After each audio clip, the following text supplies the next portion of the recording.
Welcome back, everyone, for another segment of the MCR. Mac and me, my name's TJ.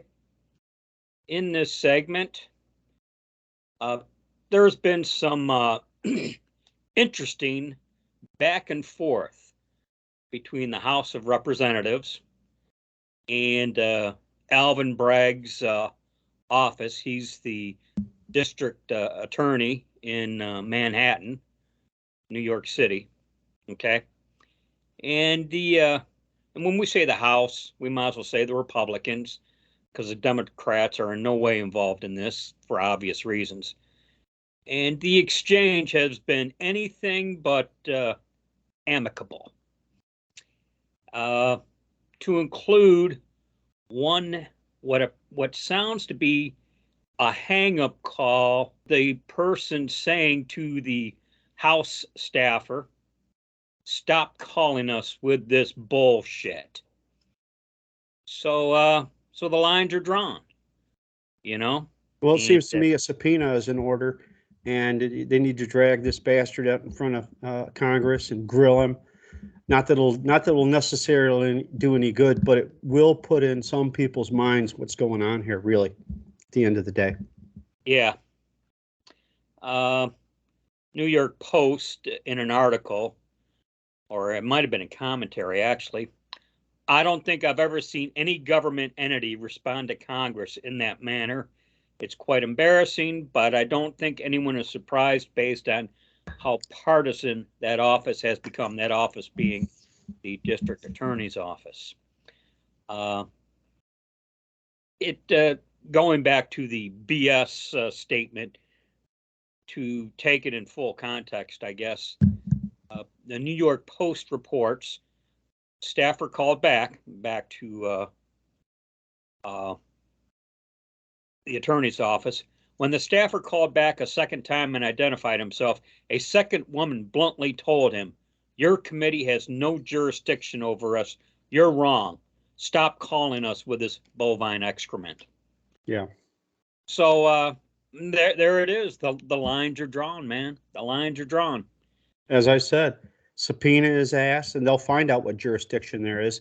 If he doesn't come, then you hold him and put him in contempt of Congress, and then you prosecute him, therefore, like they did Steve Bannon.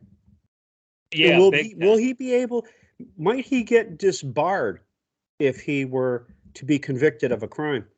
I doubt it, not in that state.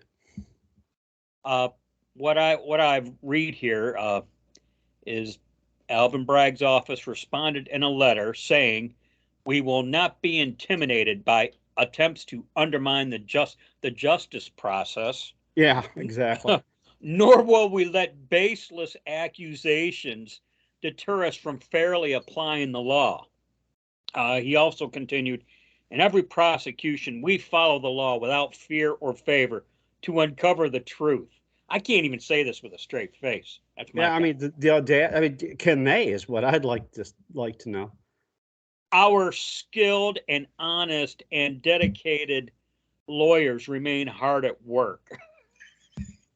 Well, I think, maybe it comes down to this, and we see this coming up time and time and time again. Is there anything they do is good because they're so morally superior to the rest of us?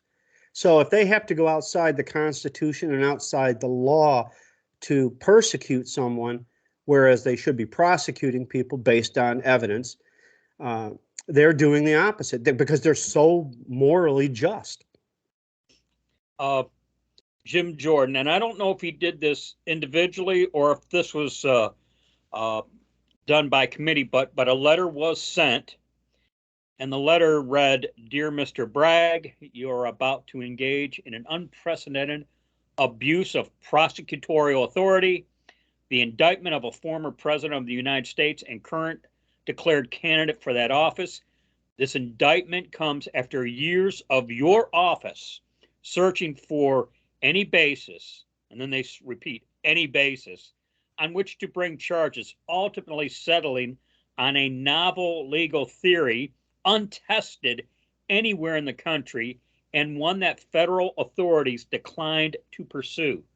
If these reports are accurate, your actions will erode confidence in the even-handed application of justice and unalterably interfere in the court of the 2024 presidential election.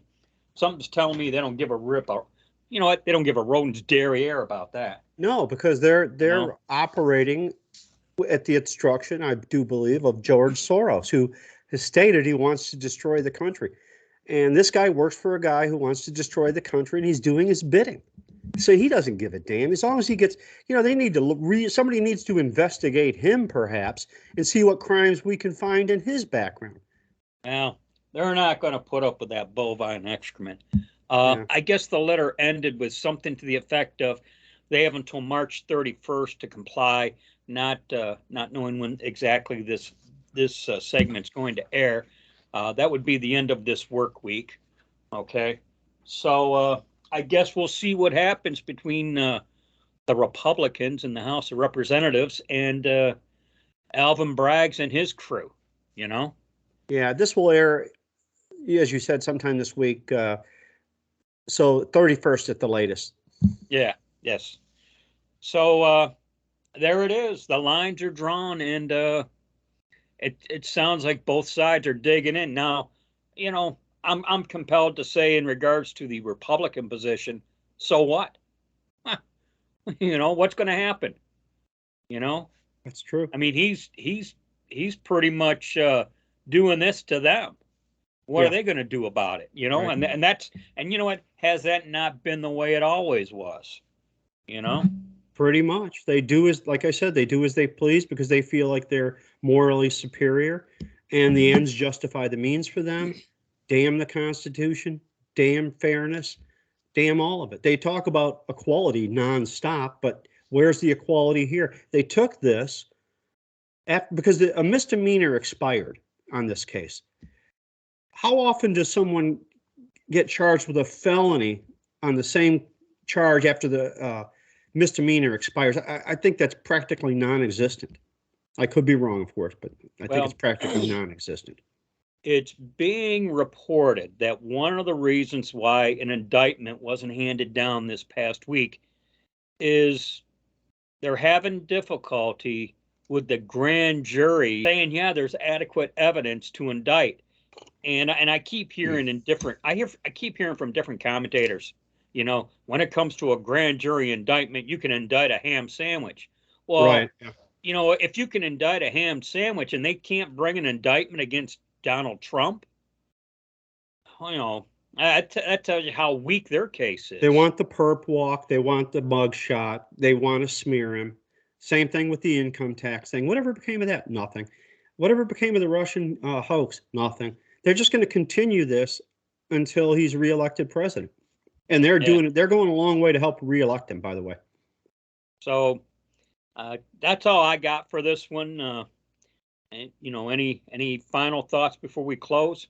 No, we could, as I often say on this show, we could go on for hours as we could, but no, nothing else. All right. Thanks everyone for your support. Please like, share, and subscribe, and hit that thumbs up button below. And please. That's it for now, and we'll catch everyone later. As always, be safe, watch your six, and don't tread on me.